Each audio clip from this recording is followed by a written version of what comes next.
Hey team, welcome back to another great episode of the Intentional Agribusiness Leader Podcast. This is your host, Mark Jewell, and we have got a good one in store for you guys today. I've got Brandi Miller with the the Kansas Co-op Council and also Tritica Biosciences. So we get to learn a little bit more about what both of those things are here in just a bit. But Brandi, welcome to the show. Thanks for being on. Good morning, Mark. It's so great to be a part of this. I'm really excited to visit with you today. Yeah, I've enjoyed our pre-show conversation, getting to know what you're up to and learning about Kansas co-ops and all things in between. So first question, though, the same one that everybody gets. What does it mean for you, Brandi, to be intentional? I have to think about this just a little bit. You know, intentionality, for me, it's leaning in. It's putting my phone away. It's focusing on what's in front of me. It's trying to ask thoughtful questions and being curious and doing things with a purpose, not just to be doing things. Mm-hmm. That can be a little challenging once in a while, can it? All the time, every time. It's always challenging, but so quickly and often, I think, in our lives, especially, I don't know, as a parent, I find this, you get asked to do stuff all the time, and the people that do stuff get constantly bombarded. And if I don't really take a step back and be thoughtful and intentional about what I'm doing, then I get overwhelmed, and that's not fun for anybody. It doesn't make me good at anything. So yeah, absolutely. Absolutely. I love what you said. And, it's about doing things with purpose, not just because, right? Not just because. And I think so many of us get lost in the rat race of the day to day of waking up and running from one thing to the next thing, that we don't actually take the required time out that really is required to be intentional, right? And think about, like, why are we doing it this way? Is this something I should even be doing? Is there still value in this? Or am I just doing this because this is what we've always done? Right. And I am fortunate. I know you. So you and your husband are joining forces in your family business now, and so I think we can get into this. But I'm very fortunate to have a wife who's very intentional and demands my level of intention always be increasing. Right.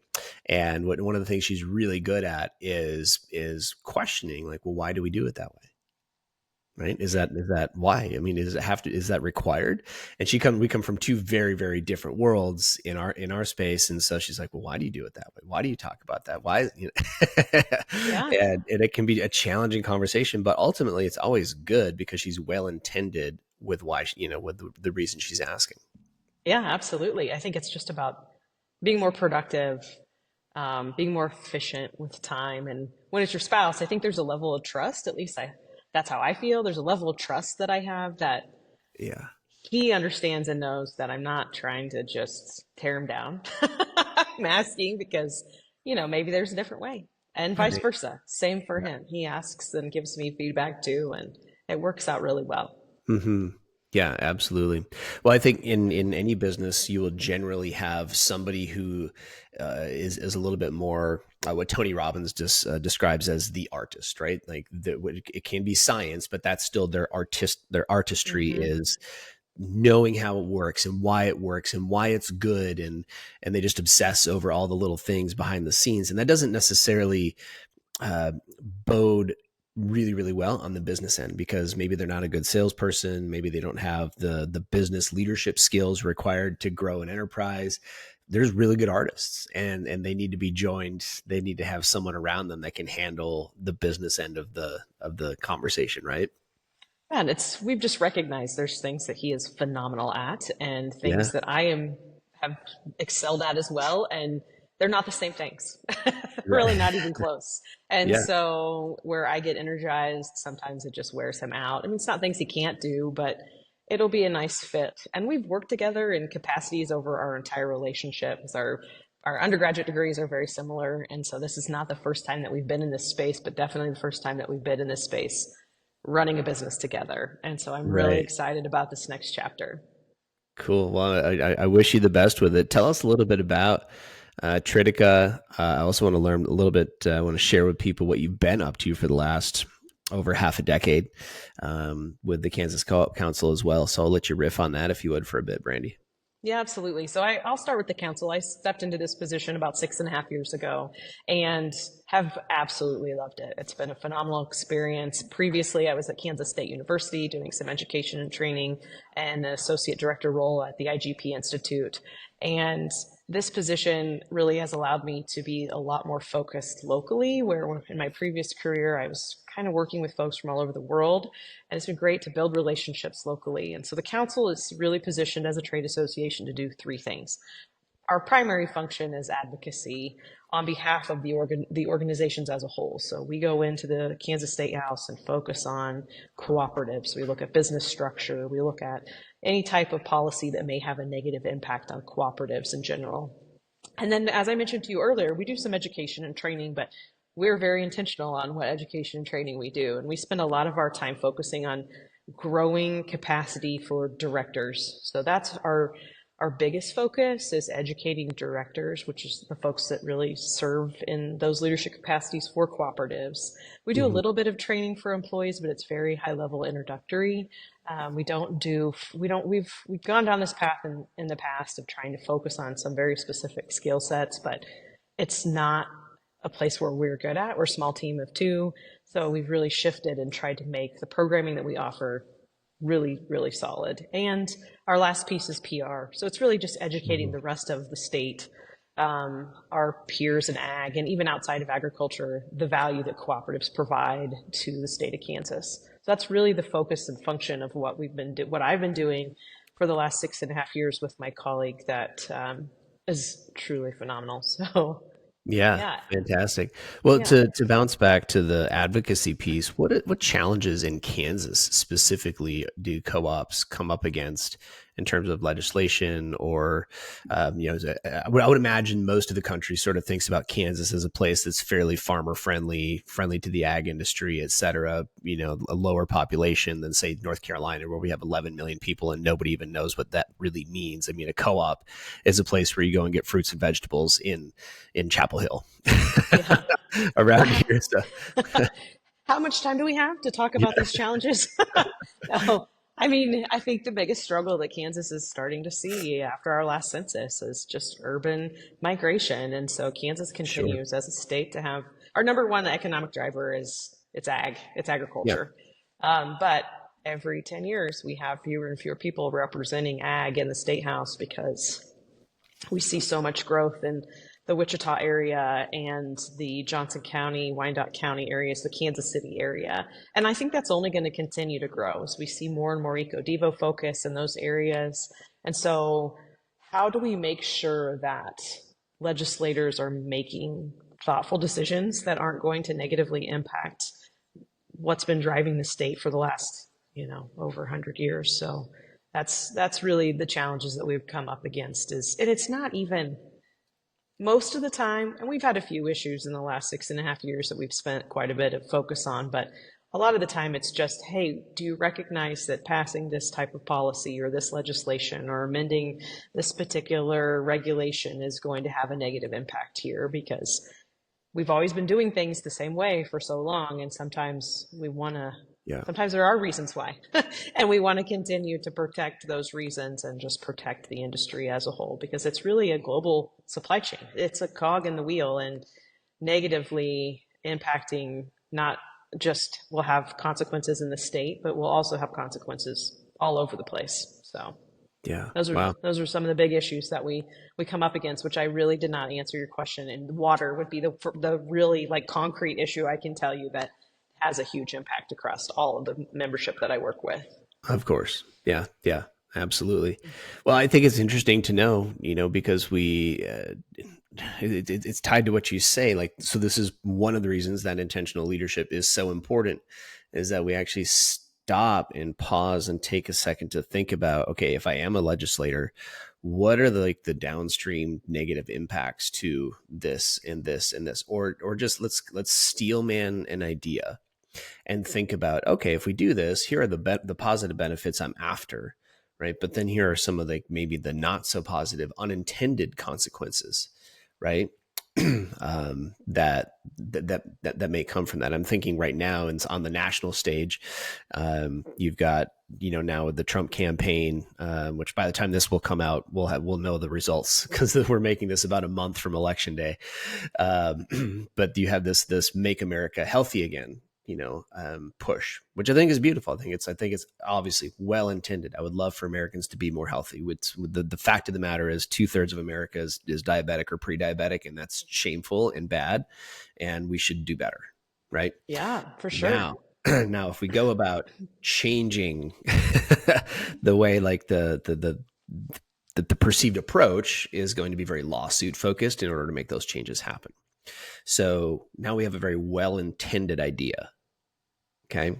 We're going to incentivize science to get produced that provides evidence that sugar is bad, as an example. Okay. And then there are going to be lots of lawsuits towards Coca-Cola and Pepsi and these companies that produce high sugar items. And every lawyer in America is going to be highly incentivized to go find people who have now health issues because of this. And that, even that, well intended, right? But that's how it's going to get carried out. That's how it's going to get done. And then, right, and that's just the first level, right? The first and second level. We're not thinking 2 or 3 or 4 layers below that, like how this is going to impact, like, interesting. Okay, so if we're not producing sugarcane on some of those fields, then what are those farmers going to do? And what happens to those acres when we're not? Right. Right. I And totally agree. so, and how is that now? How is that farmer incentivized to produce something else? What is this something else even? And so we're not thinking about what gets to happen.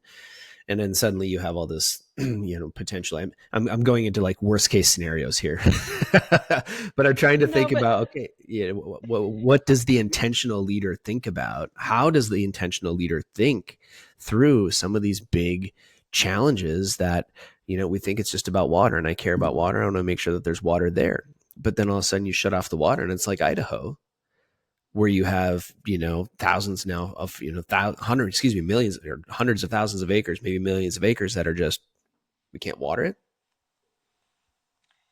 yeah, it's how do you get folks to take a step back and look at the big picture? So quickly we get tunnel vision, Yep. and it's really easy to think that, oh, we're going to pass this legislation, or we have this great idea that's going to solve this problem.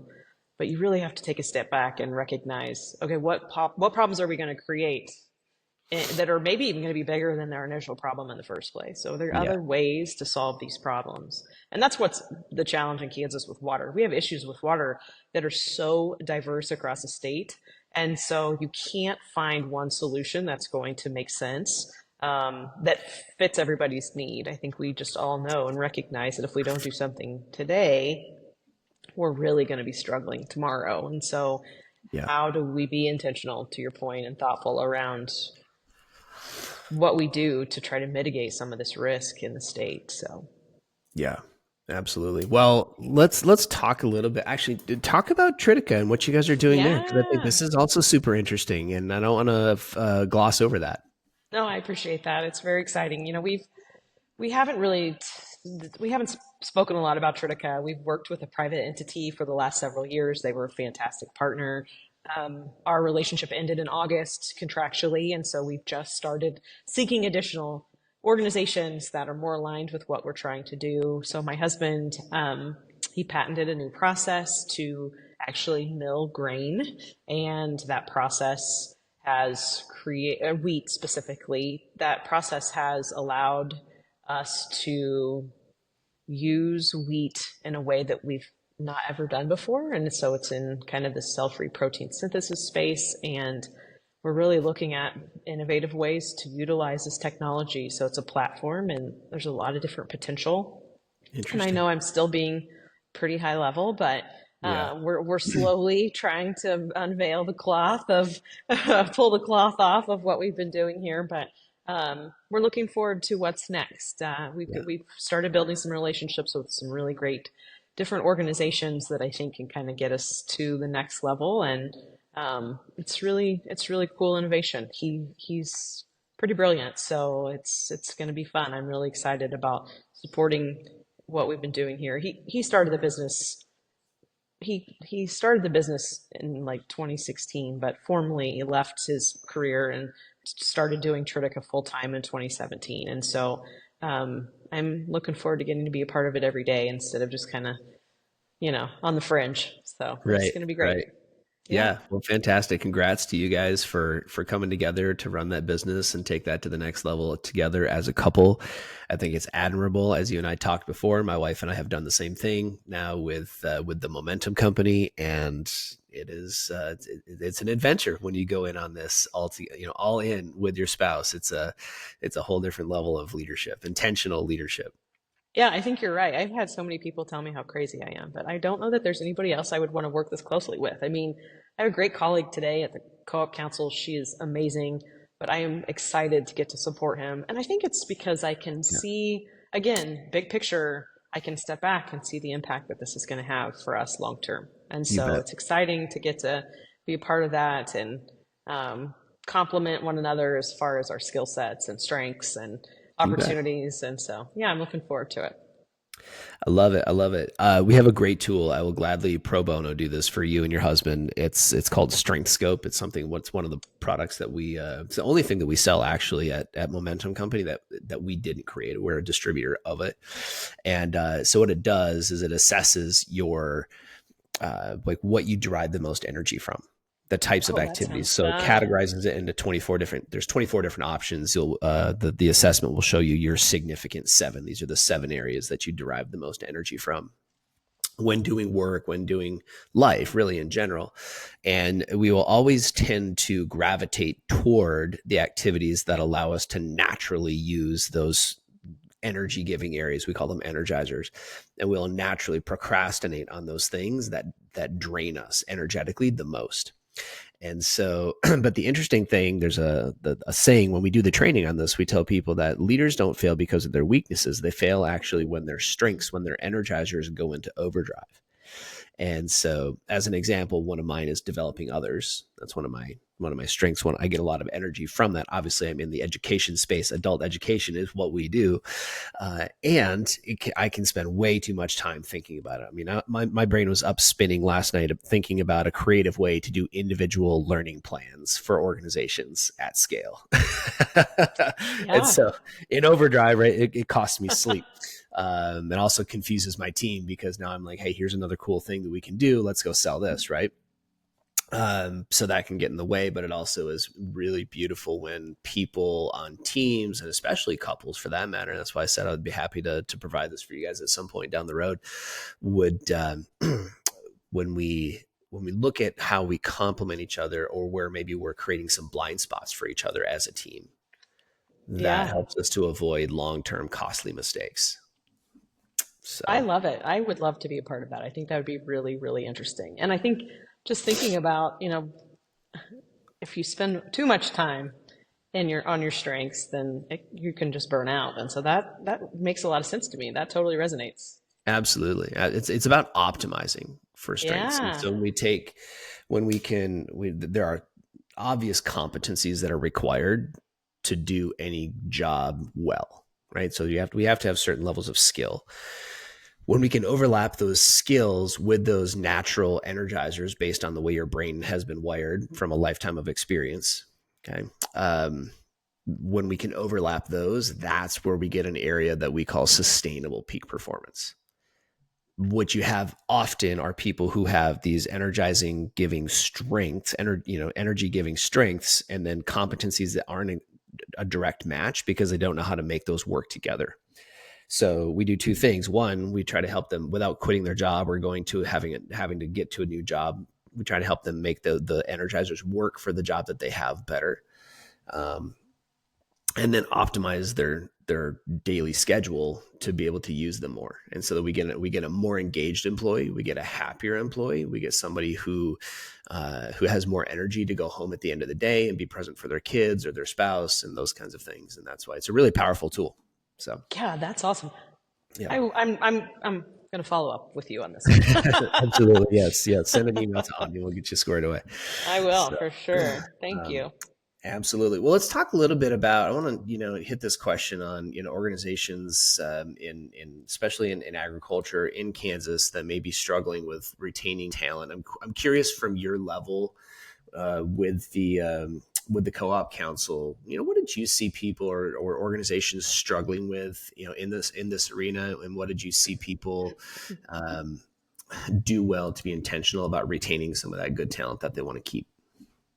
Yeah, this is a really interesting question. When I first started at the council and I would go out and visit with membership, I would always hear about property taxes. That was almost always the number one challenge that membership was facing until probably 3 years ago. I would say COVID, actually, so 4 years ago.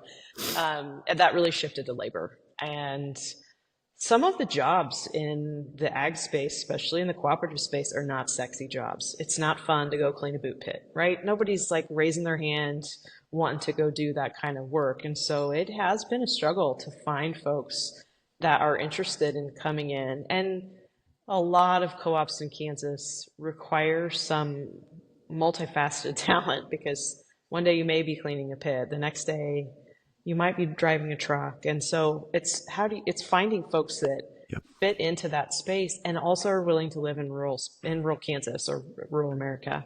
And it's not easy. So from a retention perspective, the companies and organizations that I've seen that have done this well, it's just really understanding what your employees really need out of the position. Sometimes it's money, sometimes it's health insurance, sometimes it's time off or flexibility. And so this is a new concept, I think, in agriculture for, especially given, production ag, you're really at the mercy of the crops or the animals or whatever the case may be, but trying to find ways to be nimble enough to respond to that. So that's probably what I have seen work the best, is for folks who think outside the box and have started trying to be a little bit more, I don't even know the right word, just focus on different ideas, new ideas for solving problems that they have that aren't really as traditional as they normally have been in the past. Yeah, got it. I think that's you said something that's really interesting in there that I wrote down, which is understanding what does that person need out of the position. And I think we just Yeah. generally assume maybe they need a job, right? Yeah. But that's not the case. I mean, if Right. you want somebody to stick around, you need to have them bought in. And Yeah. especially, I mean, this is starting to change a little bit, but it has been an employee economy. And so people have choices and that gives them leverage. And so organizations just have to be positioned to be able to respond to that. And that's a lot different, especially in a more traditional work environment where, okay, well, you took this job, these are the expectations, this is what you need to be doing.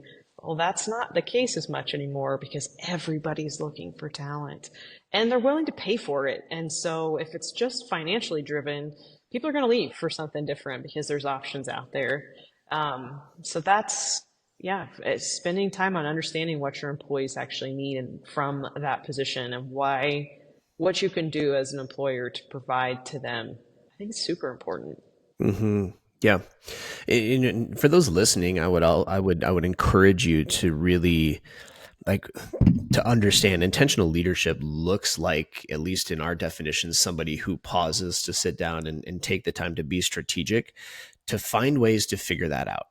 I know some organizations are doing engagement surveys and they're using that data to try to address that at scale throughout an organization, and I think that's great. Some people are doing other things within their teams or within their incentive programs or benefits, et cetera, to try to create attractive programs that will draw people in. And on top of that, guys, like nothing replaces you just sitting down and being human. And this is the big challenge I see a lot of leaders in ag having, is they're so stinking busy all the time that to actually sit down and like we've been talking for 46 minutes and I feel like we've gotten to know quite a bit about each other in the 17 minutes we talked before we hit record. And now Yes. even since then, getting to understand each other's minds and insights. And, wow, in 47 minutes, like you can get to know a lot about what makes someone tick. And that's intention. Like that's what intention shows up looking like, is you sitting down with your people and actually making the time to get to know. And that's where I hear a lot of leaders like, I don't have time. I don't have time. I don't have time. Okay. And I'll share this a little bit. This is, I'm not sharing this to brag, but I will share this as like where we had to make something that was very difficult a priority. And so a few years ago, we felt the call. 2 years ago specifically, I'll be more specific. I don't want to pull a Tim Waltz. 2 years ago, we felt a direct call from the Lord to start tithing 10% of our business. Okay. Now we're a service-based business. Our margin structure works much different than most of our ag customers will, but this was like, it's still 10. I mean, I'm not talking 10% of profit, Brandi. I'm talking 10% off the top. Good for you. And so we felt that and we're like, how do we do that? Like, I don't, like, I barely have the 10% left over to pay myself when this is all said and done anyway. Like where are we going to get that from? And what we said, we committed to it and we just started doing it because that was what was required, to be obedient in this case. And, we had to restructure some things. We had to take a look at, okay, what gets paid here, or what's getting paid there? How much do we pay ourselves? And I mean, we really have gone through all of the financial structure very intentionally again and again and again.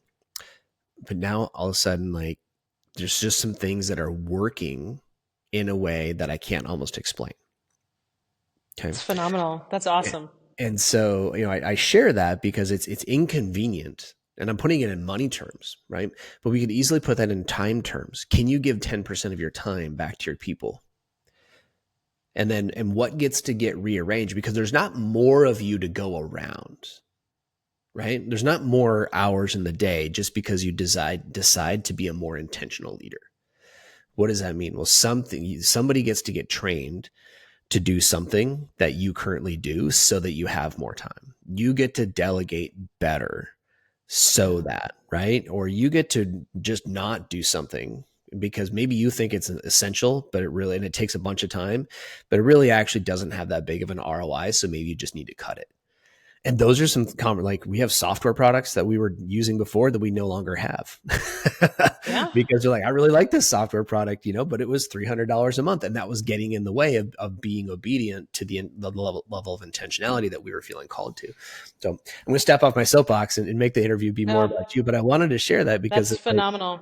That's where I think I see a lot of people struggling to retain talent because we need to bring humanity back to that leadership level. And you as leaders need to stop being so stinking busy and letting that be the excuse to not get down on the level and talk to your people more. Yeah, I think that's that really resonates with me. And I actually, when people ask me how things are going, I try not to say I'm busy because we are all busy. Everybody is busy in some capacity, and it shouldn't be a badge of honor. I mean, it shouldn't be something that you measure your worth by, is how busy you are, because if you're efficient and effective, then you don't necessarily have to be quite as busy because there's so much value and just taking a minute. And this is coming from a person I am wound super tight. My family all knows this. I don't relax well, but I do know the value of not being busy all the time. Yep. Yeah, absolutely. And I mean, you can still be very effective, but then just block. Yeah. Right? Block time and then stick to that block, because I find people are pretty good at knowing how to run their calendars. It's actually sticking to the things that are on the calendar. Yeah, that's true. But to your point though, it's like I also loathe it when I hear it, and I loathe it when I hear myself say it, because sometimes I do. Like, man, we're really busy right now. Yeah, I do it too. Yes. I think a better answer is just like, actually, I'm actually pretty overwhelmed with the amount of things we have going on right now, and I'm looking for ways to get better at that. Do you have any ideas, or do you have are you having a similar experience? What are you guys doing? We just ran a mastermind call for our Ag Leader Summit group yesterday. And I asked the group, like, what do you guys, what are your challenges? What do you want to learn from the group today? And one guy's like, I just want to hear where other people are winning. Like, what are you doing to win right now? Because I'm getting my butt kicked and I would like to get some help. I want some inspiration from people that are doing well. I love that. I'm going to actually, I love that. So wouldn't it be a cool world if we were just all more real with each other? Oh yeah. You know, a little, Well, because busy is just that surface level answer. Like you're literally too busy to stop, slow down, and be present and intentional in that conversation right now. I actually think that that is one of the things that has helped me be a little bit more successful is that I am very real. Because sometimes I am busy and swamped, but I'm also so fortunate. How fortunate am I to get to be this busy? You know, so it's a mindset. It's about a perspective. And you gotta flip the script. And I'm not telling you that that doesn't happen to me, because it does. Sometimes I'm just like, oh my gosh, I'm like this guy who's just getting my butt kicked. But you know, how cool is that I get my butt kicked? Like that's pretty Right. great that I'm in a Yeah. situation where, you know, that's pretty great that I have, these are my challenges. Like this is a first world problem today. And so, you know, just taking a step back and being thoughtful about what's happening and doing some introspection, I guess. Right. I love it. I love it. Well, let's learn a little bit more about you and your background. I know we don't have a ton of time left here today, but what's been one of the biggest challenges that you've had to overcome, Brandi, in your leadership roles? Oh my goodness. You know, your team provided me with some potential questions, and this is the one that I was actually hopeful that you wouldn't ask me. Um, of all of the list, back to my previous comment, we all face challenges. I have had a lot of challenges. First of all, I'm a female in a very male dominated space, although that has changed in the last 15 years. I was a young supervisor in a strong union facility in my first career, and so that came with some really exceptional challenges. But I can't tell you one specific hurdle that I feel like I've had to overcome as a leader. I don't think about things in that capacity or in that way. I think that Mm, I just learn from them and then I move on and try not to make the same mistake again. So I don't have a good example that I can share, unfortunately, Mark, on a yeah. hurdle that I feel like I have overcome. I learned Yeah. how to play the piano last year, and that has nothing to do with my professional life. And that was a huge hurdle because I'm an adult. Adults learn a lot different. Um, but I'll use that. That's a huge hurdle that I've had to overcome That as is I've learned how what, to play okay. the piano. So what at this stage of your life, what caused you to want to learn the piano? Just, I mean, as an adult. I'm the only person in my house that has almost no musical ability. I mean, my Got daughter it. is phenomenal and so experienced in playing several instruments. My husband, his midlife crisis was a baby grand piano. My son is in multiple choirs, and I just am a cheerleader and wanted to cheer everybody on, but I wanted my own thing. Got it. So I took lessons as an adult. I was in a recital, the oldest human, Yeah. in a little piano recital in Wamego, Kansas. And so, yeah, if I am faced with a challenge, I try to figure out a way to overcome it and I just power forward. And so it's hard for me to Yeah. pick one professional situation where that has been the case because I screw up a lot and I just try to learn from it and fix it and move on. Right. I love it. Well, what a cool and honorable thing to be doing though. And I love that you shared it because it is very real and you're being very intentional for your family. Yeah. Right. And I'm sure there's something in there for you too. It's like I don't want to be the only one that doesn't have the the musical skill set or something. But I mean your kids actually, and this is something that one of my mentors told me years ago. He said your kids don't do so much what you tell them to do. They do what they most commonly see you do. Yeah, I totally agree. I think that's Yeah. absolutely correct. Yeah. Um, so it was a risk, right? Like I could have totally Yeah. failed, but I powered through and I made it to my lessons and I did it. I guess I will say the biggest professional hurdle that I have overcome, and I'm still overcoming this, I'm not there yet, is I used to be terrified of public speaking. Like Really. physiological, like knees shaking, face twitching, afraid of public speaking. And now I speak to large groups on a regular basis. And so Wow. I think that would probably be my biggest hurdle that I'm still overcoming. Because It I was think we can always be better, right? Like I could be a for better sure. storyteller, or I can slow down and pause more and not talk so fast or tell Mhm. stories. But that is, I guess I would say that would be my biggest professional hurdle I have overcome. I love it. Was it just repetition over time? Is that how you got over that? Was there anything in particular where there was a breakthrough, a class you took? Like, what helped you get past the knees knocking stage into just being able to step up and do it?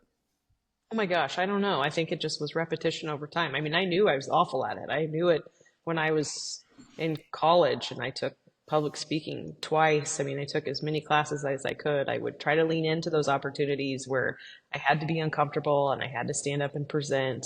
In my first career with Quaker Oats, I would try to find ways to have to present to small groups or provide training and education, which was part of my role. So that was fine. And then as I continued in my career, I just looked for opportunities to try to grow. And even when I took this position, I did take a class on how to be a better presenter, just because that's such a huge portion of what I do professionally. And Yeah. I always admire people that can go in and off the cuff, be prepared and just on the fly provide something that I want to listen to. Yeah. Yeah. And I wanted to be that. And so I still work on it. I mean, I haven't overcome it, but I'm working on it. Definitely my knees do no longer knock. I no longer shake a podium or a stage when I stand up at a podium. So yeah. I love it. Good for you. Good for you. Okay. Last couple of questions here, because I know we're a little bit short on time today, but you've got a great vibe about you, and I love the stuff you're sharing with people. Who has been somebody that you admired most over your career? So that short list of questions, that was the second one I kind of hope you wouldn't have gotten to. I'm nailing it today, aren't I? I know. I have worked with so many amazing people, and I don't think that in the moment you may not recognize how great they are. It might be a situation where it's in the rear view. If you think about, wow, that I was so fortunate to get to work with that person, and I picked up so much. And so I've had a formal mentor in almost every career path that I've taken, and the list is not super long. But I really think that I've been fortunate to just be around phenomenal people, and most of the time I didn't necessarily know it in the moment. One of my supervisor when I worked for Quaker in Manhattan, he and I would just but we would get struggle occasionally, but he was a phenomenal leader, and he made such a huge impact. And I look back at that time fondly and appreciate how much I learned from him. And I didn't at the moment because I was young and I was, headstrong and was obnoxious. And, looking back, I think, wow, he was great. So yeah, Beautiful.